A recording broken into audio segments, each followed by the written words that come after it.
Bernie Sanders' new political group is met by staff revolt. Senator Bernie Sanders of Vermont, his presidential campaign now behind him, will look to advance the movement he built during the Democratic primary race, with the public unveiling on Wednesday of a political organization focused on addressing economic inequality and taking on special interests. But while the establishment of the new group, Our Revolution, has been eagerly awaited by many of his most ardent supporters, it has been met with criticism and controversy over its financing and management. A principal concern among backers of Mr. Sanders, whose condemnation of the campaign finance system was a pillar of his presidential bid, is that the group can draw from the same pool of dark money that Mr. Sanders condemned for lacking transparency. The announcement of the group, which will be live-streamed Wednesday night, also comes as the majority of its staff resigned after the appointment last Monday of Jeff Weaver, Mr. Sanders' former campaign manager, to lead the organization. Several people familiar with the organization said 8 core staff members have stepped down. The group's entire organizing department quit this week, along with people working in digital and data positions.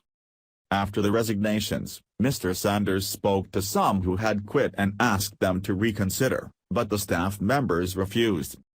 At the heart of the issue, according to several people who left, was deep distrust of and frustration with Mr. Weaver, whom they accused of wasting money on television advertising during Mr. Sanders' campaign, mismanaging campaign funds by failing to hire staff or effectively target voters, and creating a hostile work environment by threatening to criticize staff members if they quit. Clara Sandberg, who was the organizing director at Our Revolution and had worked on Mr. Sanders' campaign, said she and others were also concerned about the group's tax status. As a 501c4 organization, it can collect large donations from anonymous sources, and that a focus by Mr. Weaver on television advertising meant that it would fail to reach many of the young voters who powered Mr. Sanders' campaign and are best reached online.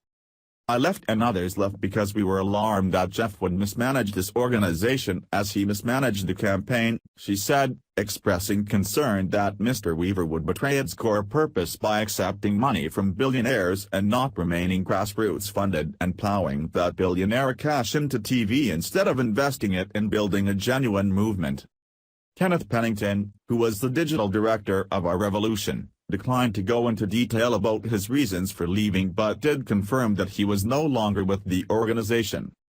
The staff members who quit also said that they feared that the 501c4 designation meant the group would not be able to work directly with Mr. Sanders or the people he has encouraged to run for office because such organizations are not allowed to coordinate directly with candidates. Mr. Weaver did not respond to requests for comment. In an email message sent to Sanders supporters on Tuesday night encouraging them to participate, Mr. Weaver said that the new group would work together to empower a wave of progressive candidates this November and win the major upcoming fights for the values we share.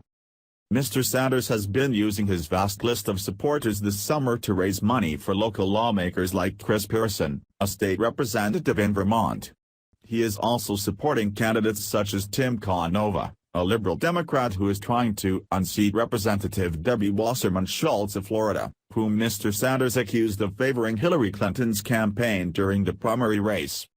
The creation of the group comes as Mr. Sanders faces lingering disappointment from some of his supporters for his endorsement of Mrs. Clinton and questions about his finances that have arisen since he left the race. During the primary race, Mr. Sanders repeatedly delayed releasing his financial disclosure information, and ultimately never did. This month, he spent nearly $600,000 on a vacation home in Vermont near Lake Champlain. Republicans in Mr. Sanders' home state have taken notice of his post-campaign behavior and his new political organization and accused him of violating his own principles.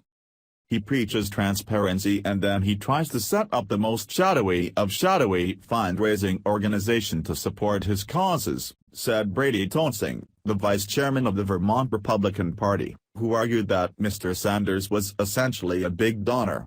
What I'm seeing here is a senator who is against big money in politics, but only when it's not his big money, he said. Paul S. Ryan, A campaign finance expert at the Campaign Legal Center, a non-profit political finance group, said that it was unusual for a federal lawmaker to set up such a fundraising organization and that Mr. Sanders should have to follow the donation limits and disclosure requirements to be in compliance with the Federal Election Commission.